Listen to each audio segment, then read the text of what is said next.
Kozhikode കൊടുവള്ളിയിൽ UDF ആഹ്ലാദ പ്രകടനത്തിനിടെ യുവാവിനെ മർദ്ദിച്ചതായി പരാതി. വാവാട് സ്വദേശി ഷിബിലിനാണ് മർദ്ദനമേറ്റത്.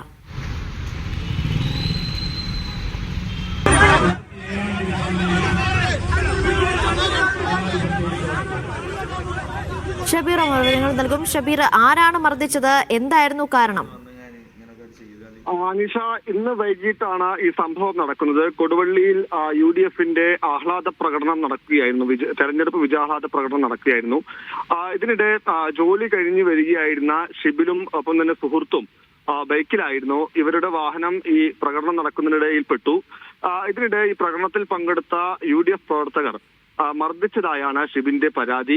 തന്നെയും ഒപ്പം തന്നെ കൂടെ ഉണ്ടായിരുന്ന സുഹൃത്തിനെയും മർദ്ദിച്ചു എന്നാണ് ഷിബിൻ പറയുന്നത്. ശബരിമലയ്ക്ക് പോകാനായി മാല ഇട്ടിരിക്കുകയാണ്. ഈ അതിക്രമത്തിനിടെ ഈ മാല പൊട്ടിയെന്നും ആരോപണമുണ്ട്, ഷിബിന്റെ ആരോപണമുണ്ട്.